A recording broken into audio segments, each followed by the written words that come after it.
Michael Jackson, the legend of music, has a record of most famous videos ever made. However, one particularly fascinating video from 1996 has an intriguing backstory. During his career, Michael Jackson was known as the King of Pop.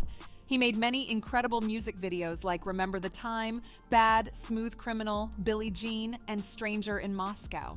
Each song had its own style and was great for different moods and occasions. But the video for They Don't Care About Us, filmed in Brazil, has an intriguing story. It was directed by Spike Lee and shot in a favela in Rio de Janeiro. Filming there wasn't easy, even for a superstar like Michael Jackson, and you know it was not as clean as we think. Let's get into the details.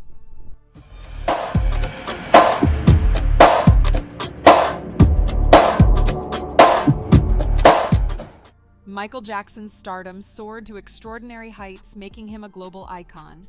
Born in 1958, he became known as the King of Pop, with his music and dance captivating audiences worldwide. His album Thriller, released in 1982, became the best-selling album of all time. Jackson's influence extended beyond music, with his dance moves, especially the iconic moonwalk, set new standards in performance. His One of the music video, They Don't Care About Us, released in 1996, was filmed in two main places, a Brazilian slum and a prison. The favela scenes were shot in Rio de Janeiro, Brazil, and they caused quite a stir because they showed poverty and police brutality, which made some people uncomfortable. In this video, we're going to talk about the Brazilian version of They Don't Care About Us. Favelas are poor neighborhoods where people live when they can't afford better housing. They've been around since the 19th century, starting small but growing over time. Usually found on hills where it's hard to build good houses, they're home to many who face discrimination and struggle to find jobs because of where they live. In the past, especially during the dictatorship, the government tried to get rid of favelas by tearing them down, ignoring that people had no other options. Sadly, these areas are often ignored by the government, with the only interaction being through the military police, who often treat everyone as criminals. The government didn't provide basic needs like water and electricity to these areas, fearing it would attract more people. This neglect perpetuates the cycle of poverty and discrimination in Brazil's favelas. In the past, Brazil faced a tough time during the Cold War when a military dictatorship replaced the elected president. This led to more inequality and violence, with the military being trained in harsh tactics by the CIA. The police, once used to target political opponents, continued to use force even after the dictatorship ended. In the 1980s, Brazil moved towards democracy, but life didn't change much in poor neighborhoods called favelas. The police still acted brutally, believing the end justified the means. Criminal groups like Comando Vermelho took advantage of this, offering protection and services the government didn't provide. Comando Vermelho and similar groups grew by recruiting people in prison and took control of neglected areas. They provided basic necessities like water and electricity, funded by drug trafficking. This became a big business because drugs like cocaine are valuable in rich countries. These criminal groups became the de facto government in these areas, fighting among themselves and with the police. They avoid targeting foreigners and small crimes, but enforce their own justice system. This complex situation helps explain the violence in Brazil. To start, Marcinho VP wasn't the overall leader of Comando Vermelho, but rather an important figure in the organization, overseeing a specific area controlled by CV. This distinction is important, especially when discussing his involvement in the Spike Lee music video. Marcinho VP's story is rooted in the era of dictatorship in Brazil. He found himself involved in drug dealing unintentionally, but stayed because it provided better for his family than any other job. Starting as a young delivery boy, he rose through the ranks until he became the leader of his favela, a role uncommon for drug dealers before the 1980s. As the leader of his region, Marcinho VP commands obedience from the locals and has a network of people watching over the area. He uses the money from drug trafficking to improve living conditions and support families of those involved in his operation. He also holds tribunals to address conflicts and punish wrongdoers. However, it's important to note that there are no clear heroes in this narrative. The police are known for brutality and extrajudicial killings, even targeting those not involved in drug dealing. The complexities of this situation make finding solutions challenging. Spike Lee was the one to talk to when it came to decisions for the making of the video. It's like Michael was there just to perform. Marcinho VP knew a guy that worked at Skylight, the Brazilian production company that was going to record the video in Rio. This guy used to be a teenage robber, but gave up on the life of crime to become an independent movie producer. Marcinho VP knew him from his teen years. When Marcinho VP heard that Michael Jackson wanted to record in a favela, he talked to this contact and asked for him to push Dona Marta as the place to film. The final word would still be Spike Lee's. There were 8 favelas that were possible filming sets, but Marcinho VP eliminated other 6 favelas as options, but it doesn't explain what that means. In the end, it was between Dona Marta and Rocinha, but Spike Lee chose Dona Marta because it was smaller and because of the view of Rio that Dona Marta has. It is surrounded by beautiful scenery.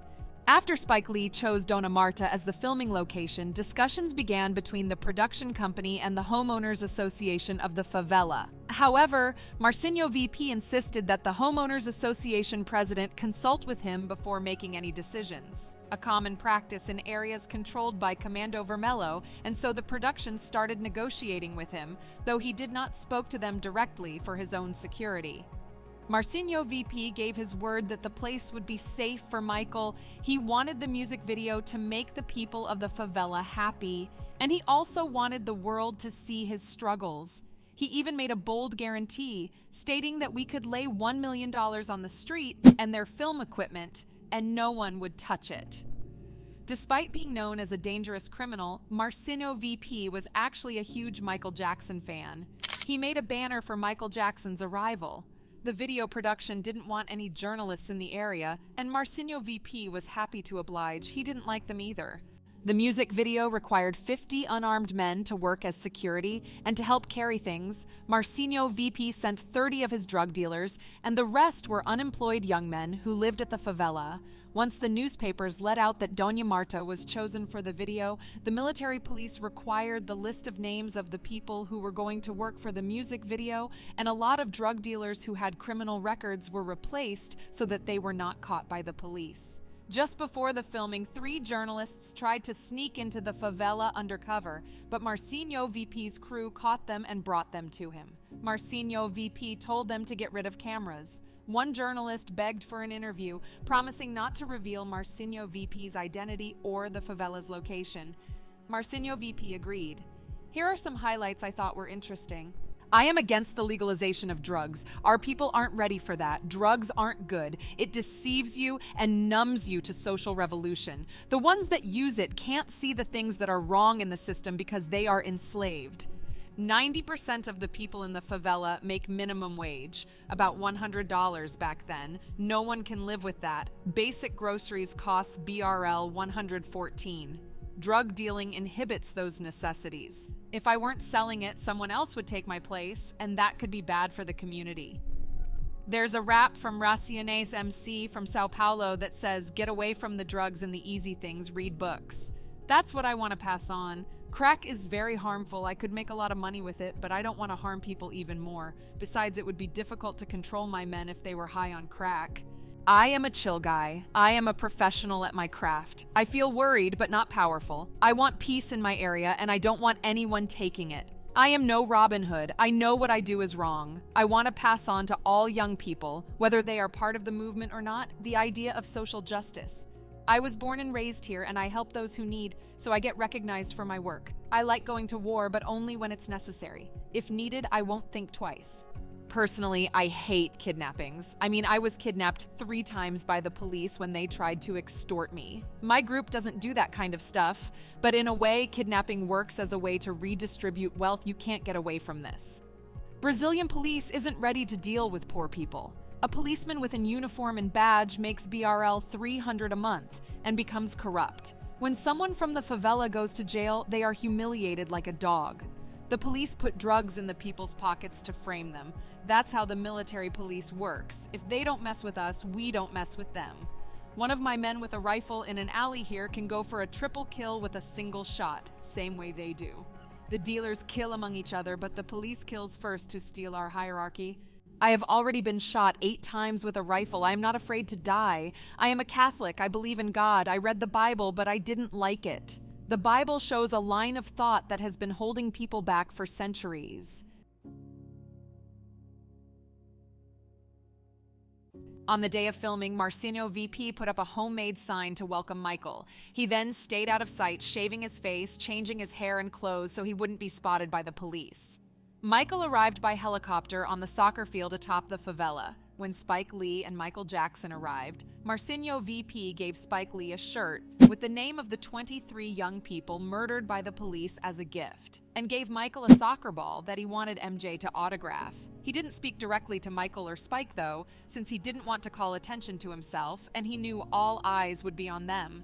Still, he watched Michael from a distance of 10 meters, almost 32 feet. The house that worked as Michael's dressing room was reformed for Michael's comfort. Michael required a new coat of paint, AC, new flooring, a bunch of stuff. So Marcinho VP chose the house that would serve for the job. The newspapers said it belonged to a lady, and it was actually the baby mama of one of Marcinho VP's men who died. That's why he wanted her house to be MJ's dressing room, so she could keep a nice house.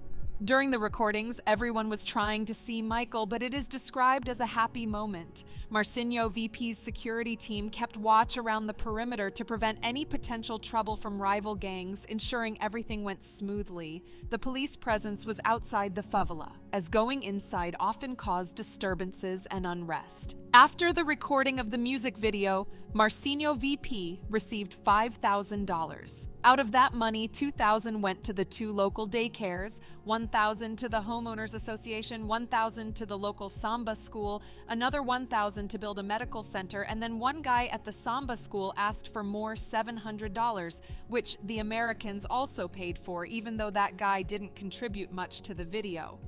The rented house got $300 as rent. Extras were not compensated. The reforms that were made for Michael's comfort didn't last long. Some AC machines were removed once production left, and others stopped working within a week. The reforms were shoddy, and the house didn't look as nice for long. Ironically, Marcinho VP wasn't as cold-blooded or as big as the media made him out to be, but that interview put a target on his back and made him and his importance grow much larger.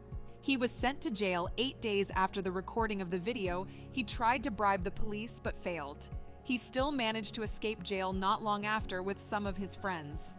The attention that the media gave him during this time made him a lot more famous and gave him a lot of street credit.